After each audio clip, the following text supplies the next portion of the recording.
A drone is not as complex as a mosquito. Hello, dear brothers and sisters. Today, we are going to talk about one of the animals mentioned in the Holy Qur'an, the mosquito.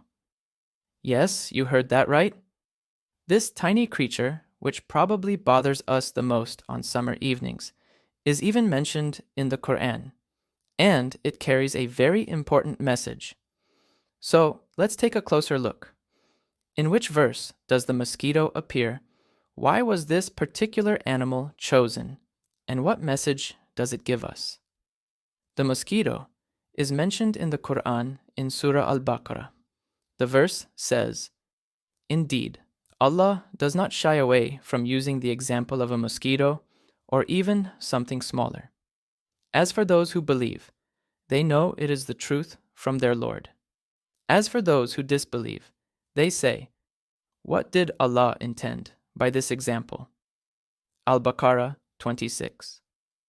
As you can see, Allah does not hesitate to use even the tiniest creature as an example. But why specifically the mosquito? Because even with its tiny body, the mosquito can teach humans great lessons. Think about it. Throughout history, millions of people have lost their lives to diseases carried by mosquitoes, and people still do today. Malaria, Zika virus, yellow fever, dengue, all of these are spread by mosquitoes. So a tiny creature can have an impact large enough to shake entire empires. This is exactly what Allah points to. Sometimes humans may underestimate small things and say, what's the big deal? But the Qur'an teaches us that if Allah wills, even the smallest creature can serve as a lesson for mankind. Believers, when they hear this example, say, yes, this also shows the greatness of Allah. But disbelievers belittle it, mock it. This is when the arrogance in their hearts is revealed. The mosquito example in the Qur'an also shows us human weakness. Think about it. The strongest people, the largest armies, the most advanced technologies can all be helpless against a tiny mosquito. In history, millions have died just from malaria. Entire empires have been weakened by diseases spread by a tiny mosquito.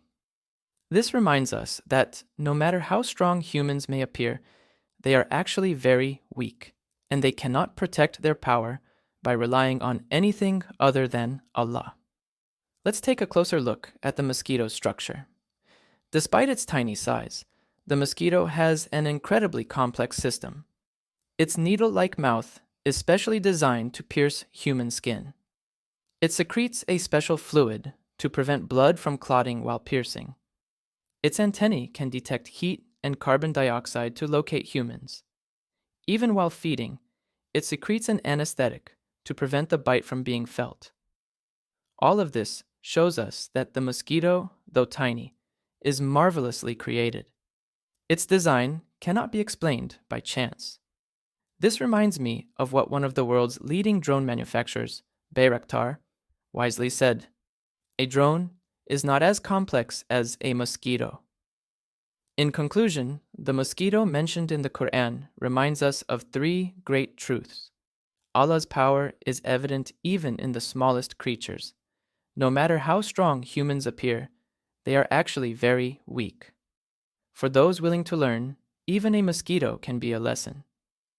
So, which other animals are mentioned in the Qur'an? Write them in the comments. And if you want videos about the other animals as well, don't forget to like this video. May Allah protect you all.